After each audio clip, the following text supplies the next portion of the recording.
1. La estrategia de la distracción. El elemento primordial del control social es la estrategia de la distracción, que consiste en desviar la atención del público de los problemas importantes y de los cambios decididos por las élites políticas y económicas mediante la técnica del diluvio o inundación de continuas distracciones y de informaciones insignificantes. La estrategia de la distracción es igualmente indispensable para impedir al público interesarse por los conocimientos esenciales en el área de la ciencia, la economía, la psicología, la neurobiología y la cibernética. Mantener la atención del público distraída, lejos de los verdaderos problemas sociales, cautivada por temas sin importancia real, mantener al público ocupado, sin ningún tiempo para pensar, de vuelta a la granja como los otros animales. 2. Crear problemas y después ofrecer soluciones. Este método también es llamado problema-reacción-solución. Es decir, se crea un problema, una situación prevista para causar cierta reacción en el público, a fin de que éste sea el mandante de las medidas que se desea hacer aceptar. Por ejemplo, dejar que se desenvuelva o se intensifique la violencia urbana, u organizar atentados sangrientos, a fin de que el público sea el demandante de leyes de seguridad y políticas en perjuicio de la libertad.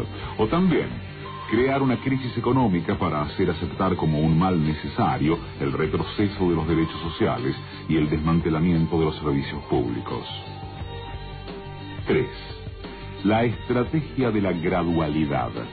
Para hacer que se acepte una medida inaceptable, basta aplicarla gradualmente, a cuentagotas, por años consecutivos.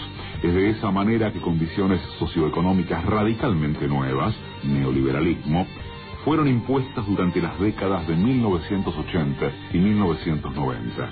Estado mínimo, privatizaciones, precariedad, flexibilidad, desempleo en masa, salarios que ya no aseguran ingresos decentes, tantos cambios que hubieran provocado una revolución si hubiesen sido aplicados de una sola vez. 4. La estrategia de diferir. Otra manera de hacer aceptar una decisión impopular es la de presentarla como dolorosa y necesaria, obteniendo la aceptación pública, en el momento, para una aplicación futura.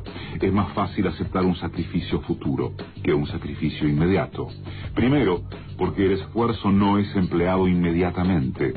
Luego, porque el público, la masa, tiene siempre la tendencia a esperar ingenuamente que todo irá a mejorar mañana y que el sacrificio exigido podrá ser evitado.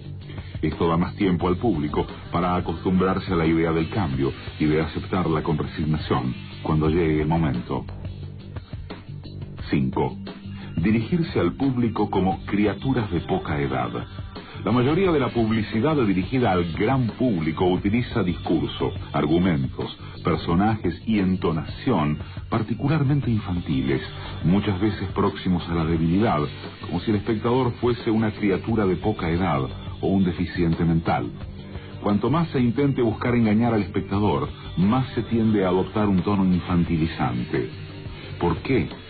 Si uno se dirige a una persona como si ella tuviese la edad de 12 años o menos, entonces, en razón de la sugestionabilidad, ella, la persona, tenderá con cierta probabilidad a una respuesta o reacción también desprovista de un sentido crítico, como la de una persona de 12 años o menos de edad. 6. Utilizar el aspecto emocional mucho más que la reflexión. Hacer uso del aspecto emocional es una técnica clásica para causar un cortocircuito en el análisis racional y finalmente al sentido crítico de los individuos.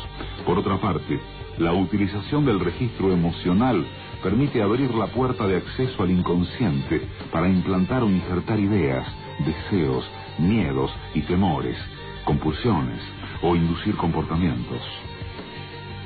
7. Mantener al público en la ignorancia y la mediocridad. Hacer que el público sea incapaz de comprender las tecnologías y los métodos utilizados para su control y su esclavitud. La calidad de la educación dada a las clases sociales inferiores debe ser la más pobre y mediocre posible, de forma que la distancia de la ignorancia que planea entre las clases inferiores y las clases sociales superiores sea y permanezca imposible de alcanzar para las clases inferiores. 8. Estimular al público a ser complaciente con la mediocridad. Promover al público a creer que es moda el hecho de ser estúpido, vulgar e inculto. 9. Reforzar la autoculpabilidad. Hacer creer al individuo que es solamente él el culpable por su propia desgracia, por causa de la insuficiencia de su inteligencia, de sus capacidades o de sus esfuerzos. Así, en lugar de rebelarse contra el sistema económico, el individuo se autodesvalida y se culpa, lo cual genera un estado depresivo, uno de cuyos efectos es la inhibición de su acción. Y sin acción no hay revolución. Y 10. Conocer a los individuos mejor de lo que ellos mismos se conocen. En el transcurso de los últimos 50 años, los avances acelerados de la ciencia han generado una creciente brecha entre los conocimientos del público y aquellos conocimientos poseídos y utilizados por las élites dominantes. Gracias a la biología, la neurobiología y la psicología aplicada, el sistema ha disfrutado de un conocimiento avanzado del ser humano, tanto de forma física como psicológicamente. El sistema ha conseguido conocer mejor al individuo común de lo que él se conoce a sí mismo. Esto significa que, en la mayoría de los casos, el sistema ejerce un control mayor y un gran poder sobre los individuos, mayor que el de los individuos sobre sí mismos. Lo escribió el lingüista Noam Chomsky. 10 estrategias de manipulación mediática, como para empezar a ver el año que viene si siempre va a ser igual. Cambiará alguna que otra cosa, pero alguna de las 10, o las 10, algunas combinadas, otras no, siempre están presentes en la masividad de los medios.